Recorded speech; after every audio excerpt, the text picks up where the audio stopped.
Hello, my dear plus 2 NIS വിദ്യാർത്ഥികളെ. Today we are going to discuss our seventh lesson, module 7, titled as After 20 Years. 20 വർഷത്തിന് ശേഷം എന്ന നാമകരണത്തോടെ പേരിട്ടുള്ള ഒരു പാഠമാണ് നമ്മൾ ഇന്ന് ഇംഗ്ലീഷിൽ പഠിക്കുന്നത്. So, this lesson, After 20 Years by O. Henry. It is a short story centered on a chance of reunion between two friends named Bob and Jimmy. Dear students, this lesson എന്ന് പറയുന്നത് രണ്ട് ആത്മാർത്ഥ സുഹൃത്തുക്കൾ തങ്ങളുടെ ചില പ്രത്യേക ജീവിത സാഹചര്യങ്ങളിൽ പിരിഞ്ഞു പോകേണ്ടി വരികയും പിന്നീട് നമ്മളൊരു റീയൂണിയൻ നടത്തുന്നതാണ് എന്നും പറഞ്ഞ് പിരിയുന്ന രണ്ട് സുഹൃത്തുക്കളുടെ ആത്മാർത്ഥ കഥയാണ് ഈ ആഫ്റ്റർ 20 ഇയേഴ്സ് എന്നുള്ള ഈ കഥ. ഇവിടെ the story begins with a New York city policeman patrolling the street of New York on a chilly night. നല്ല തണുപ്പുള്ള രാത്രിയിൽ ന്യൂയോർക്ക് സിറ്റിയിൽ തൻ്റെ ഡ്യൂട്ടിയിൽ പാട്രോൾ ചെയ്യുന്ന ഒരു പോലീസുകാരൻ്റെ രംഗത്തോടെയാണ് ഈ കഥ ആരംഭിക്കുന്നത്. നമുക്ക് കഥയിലേക്ക് പ്രവേശിക്കാം. ഇത് നിങ്ങളോട് പറഞ്ഞു, ഓ ഹെൻറി എഴുതിയൊരു ചെറുകഥയാണ്. 20 വർഷങ്ങൾക്ക് ശേഷം കണ്ടുമുട്ടാമെന്ന ഉടമ്പടിയോടെ പിരിഞ്ഞുപോയ രണ്ട് ആത്മാർത്ഥ സുഹൃത്തുക്കളുടെ കഥയാണ്. അങ്ങനെ ആ കഥ ആരംഭിക്കുന്നത് ന്യൂയോർക്ക് സിറ്റിയിലാണ്. ന്യൂയോർക്ക് സിറ്റിയിലാണ് ഈ കഥ ആരംഭിക്കുന്നത്. നമുക്കതിൻ്റെ സെഷൻ 1 പോകാം. എല്ലാവരും ടെക്സ്റ്റ് ബുക്ക് മുമ്പിൽ വെച്ച് ഓരോ വരിയിലൂടെയും അർത്ഥം മനസ്സിലാക്കുക. നോക്കൂ.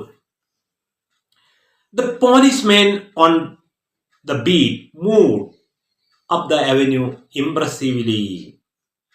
ഈ കഥയ്ക്ക് ആസ്പദമായ കഥാപാത്രമായിരിക്കുന്ന ഒരു പോലീസ്മാനാണ്. രംഗവേദി ന്യൂയോർക്ക് സിറ്റിയിലാണ്. നിങ്ങൾക്കറിയാം, ന്യൂയോർക്ക് സിറ്റിയിലൂടെ പോലീസുകാർ പാട്രോൾ നടത്താറുണ്ട്. അപ്പോൾ ഇവിടെ ഒരു policeman on the beat mean on duty അവിടെ ഇങ്ങനെ മൂവ് ചെയ്തു പോവാണ്. ഒരു പോലീസുകാരിങ്ങനെ പാട്രോളിംഗ് നടത്തി ചലിച്ചുകൊണ്ടിരിക്കുകയാണ്. എങ്ങനെ? അവന്യൂ മീൻ സ്ട്രീറ്റ്. ഇംപ്രസീവ്ലി മീൻ ഇംപ്രഷൻ തോന്നിക്കുമാറ് എന്ന് പറഞ്ഞർത്ഥം ഒരു പോലീസുകാരൻ്റെ കെട്ടും പട്ടും ഒക്കെ ഉള്ള ഒരു ഗമയോടെ ആർക്ക് കണ്ടാലും ഒരു ഇംപ്രഷൻ തോന്നുന്ന രീതിയിൽ അയാൾ ഇങ്ങനെ നടന്നു പോവുകയാണ്. പറയുന്നു, ദ ഇംപ്രസീവ്നെസ് വാസ് ഹാബിച്വൽ. ഇനി ആ രീതി ഉണ്ടല്ലോ അദ്ദേഹത്തിൻ്റെ ആ വീം അല്ലെ ഗർവ് രൂപം, അത് ഹാബിച്വലാണ്, not artificial and not for show. അത് ഷോയ്ക്ക് വേണ്ടി ഉണ്ടാക്കിയതല്ല. നമ്മുടെ നാട്ടിലൊക്കെ ചില പോലീസുകാരൊക്കെ ഷോ കാണി ലാത്തിയൊക്കെ വീശി ഇങ്ങനെ എന്ന് പറഞ്ഞ പോണ അങ്ങനെയല്ല. അത് അദ്ദേഹത്തിൻ്റെ ഒരു ഡ്യൂട്ടിയുടെ ഭാഗമായി സ്വഭാവപരമായിട്ടുള്ള ഒരു ഗമയാണ് അദ്ദേഹം നടത്തുന്നത്. ഫോർ കോമറ്റ് കഴിഞ്ഞ് ഫോർ എന്ന് പറഞ്ഞാൽ ബിക്കോസ് ആണ്. കാരണം for mean because spectators were few. കാരണം നമ്മളൊരു ഷോ കാണിക്കുകയാണെങ്കിൽ അവിടെ കാഴ്ചക്കാർ വേണം, സ്പെക്ടേറ്റേഴ്സ് വേണം. ഇവിടെ വ്യൂവേഴ്സ് ഒന്നും തന്നെ ഇല്ല. That avenue, that street was deserted. ആ അവന്യൂ വളരെ വിജനമാണ്. അതുകൊണ്ട് ആരുടെയും മുമ്പിൽ ഗർവത്തരം കാണിക്കുക എന്ന രീതിയിലുള്ള പാട്രോളിംഗ് അല്ല അദ്ദേഹം. ഇനി the time was barely 10 o'clock. സമയം ഏതാണ്ട് അഷ്ടിച്ച് 10 മണിയോടടുക്കുന്നു. അറ്റ് നൈറ്റ്, രാത്രിയിലാണ് സമയം, അറ്റ് നൈറ്റ്. ബട്ട് എന്നാൽ the chilli guest of wind, ഇടയ്ക്കിടയ്ക്ക് ശൈത്യകാലത്തിൻ്റെ കാറ്റ്, with a taste of rain, ഒരു മഴയുടെ മണം പിടിച്ചുകൊണ്ട് അടിക്കുന്നുണ്ട് അവിടെ. ഇന്തം അവരിൽ അല്ലേ, ആ ശൈത്യകാല കാറ്റിൽ ഒരു മഴയുടെ സ്മെല്ലുണ്ടെന്നാണ് പറയുന്നത്. Had well nigh developed the street. അത് സ്ട്രീറ്റിലൂടെ ഇങ്ങനെ ഡെവലപ്പ് ചെയ്ത് വരികയാണ്. തണുത്ത ശീതക്കാറ്റ് വീശിക്കൊണ്ടിരിക്കുന്ന ഒരു അന്തരീക്ഷം ആണ് ഇവിടെ പറയുന്നത്. ഇനി പോലീസുകാരൻ വരുന്ന നോക്കൂ. അദ്ദേഹം trying doors as he went. അദ്ദേഹം പോകവേ അവിടെയുള്ള വാതിലുകളൊക്കെ ഇങ്ങനെ നോക്കി. പോലീസുകാർ പോകുമ്പോൾ അങ്ങനെയാണല്ലോ, ഇങ്ങനെ എല്ലായിടത്തും പാട്രോളിംഗ് എന്ന് പറഞ്ഞാൽ അദ്ദേഹത്തിന്റെ കണ്ണുകൾ എല്ലായിടത്തും ഇങ്ങനെ പതിയും അല്ലേ. നമ്മളെ ട്രാഫിക് ജംഗ്ഷനിലൊക്കെ ഇരിക്കുന്ന പോലീസുകാർ അതുവഴി കടന്നു പോകുന്ന ഓരോരുത്തരുടെയും മുഖഭാവം ശ്രദ്ധിക്കും, അവിടെ നടക്കുന്ന സംഭവവികാസങ്ങൾ ശ്രദ്ധിക്കും. അങ്ങനെ ഈ പോലീസുകാരൻ അതുവഴി ഇങ്ങനെ നടന്നു. ആൻഡ് മാത്രമല്ല, ട്വിർലിംഗ് ഹിസ് ക്ലബ്ബ്, അവൻ്റെ കയ്യിലൊരു ക്ലബ്ബുണ്ട്. ക്ലബ്ബ് എന്നാണ് ഇവിടെ അർത്ഥം. ശരിക്കും ക്ലബ്ബ് എന്ന് പറഞ്ഞാൽ ഗദ എന്നാണ് അതിൻ്റെ അറ്റം കൂർത്തിരിക്കുന്നത്. അതുപോലെ ക്ലബിന് വേറെ അർത്ഥമൊക്കെ ഉണ്ട്. ഇവിടെ ക്ലബ്ബ് എന്ന് പറഞ്ഞാൽ ഒരറ്റം കൂർത്തിരിക്കുന്ന ഗദ പോലെയുള്ള വടി ഇങ്ങനെ ചുഴറ്റിക്കൊണ്ട്, twirling with many intricate interesting artful movement, വളരെ കലാപരമായ ചലനങ്ങൾ മുമ്പോട്ട് വെച്ചുകൊണ്ട് ആ വടി ഇങ്ങനെ വീശിക്കൊണ്ട് അദ്ദേഹം അങ്ങനെ നടന്നു വരികയാണ് ആ രാത്രിയിൽ ഏതാണ്ട് 10 മണി അടുക്കുന്നതോടെ. ടേണിങ് നൗ ആൻഡ് ദെൻ, അങ്ങോട്ടും ഇങ്ങോട്ടും അപ്പോഴും ഇപ്പോഴും, നൗ ആൻഡ് ദെൻ അപ്പോഴും ഇപ്പോഴും അങ്ങോട്ടും ഇങ്ങോട്ടും തിരിഞ്ഞുകൊണ്ട്, on cast mean on look his watchful ആയി, തൻ്റെ നിരീക്ഷണ പാഠമുള്ള കണ്ണുകളാൽ കണ്ണിങ്ങനെ നിരീക്ഷണമായിട്ട് എല്ലായിടത്തും ഇങ്ങനെ നോക്കി തൻ്റെ കയ്യിലിരിക്കുന്ന വടി വീശിക്കൊണ്ട് ഡൗൺ ഇങ്ങനെ നടന്നു കരിക്കുകയാണ്. ഏതിവിടെ? ദ പെസിഫിക് തറോഫെയർ, സമാധാനമായി നിൽക്കുന്ന ആ ചന്തപ്രദേശത്തിലൂടെ നമുക്ക് വേണമെങ്കിൽ പറയാം. അവിടെ തറോഫെയർ കോമന്റ് പറയും. ദ ഓഫീസർ, ആ ഓഫീസർ എങ്ങനെയാണ്?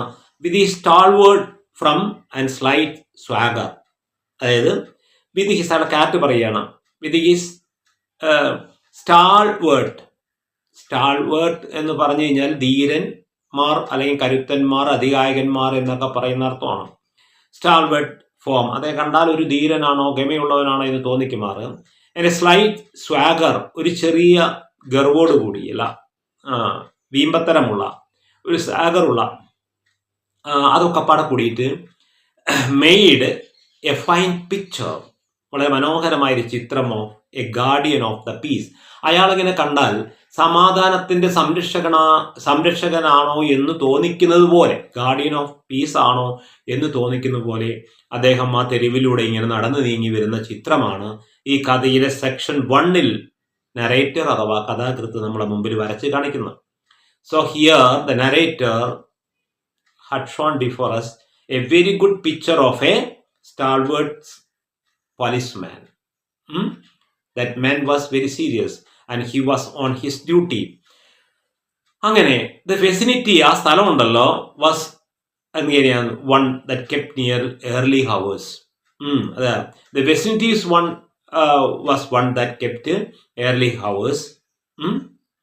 Now and then you might see the lights of, രാത്രിയുടെ എർലി ഹവേഴ്സിലാണ് ഈ കഥ ആരംഭിക്കുന്നത്. നൗ ആൻഡ് ദെൻ അപ്പോഴും ഇപ്പോഴും അവിടെ യു മൈറ്റ് സീ, നിങ്ങൾ കണ്ടേക്കാം, എന്ത്? The lights of the cigar store or on all night lunch counter. അപ്പോൾ ഇത് അവന്യൂ ആണ്, സ്ട്രീറ്റ് ആണ്.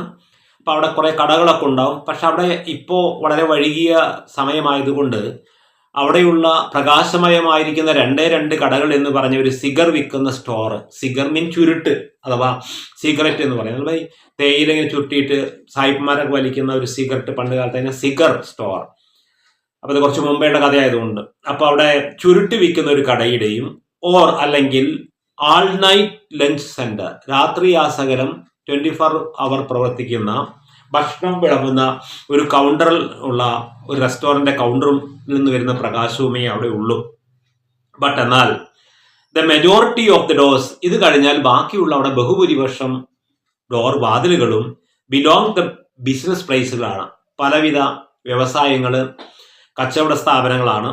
പക്ഷെ അതൊക്കെ that had long since being close, അത് വളരെ മുമ്പേ തന്നെ അടച്ചിട്ടുണ്ട്. വളരെ മുമ്പ് തന്നെ ഇതെല്ലാം ക്ലോസ് ചെയ്തിട്ടുണ്ട്. കാരണം 10 മണിയോടുകൂടിയല്ലേ സമയം. അപ്പം അതുകൊണ്ട് വളരെ നേരത്തെ തന്നെ കടയൊക്കെ അടച്ചിട്ടുണ്ട്. ഇങ്ങനെയുള്ള ഒരു പ്ലേസ് ആണ് ഇവിടെ നമ്മുടെ മുമ്പിൽ നരേറ്റർ സെക്ഷൻ 1-ൽ കാണിച്ചിരിക്കുന്നത്.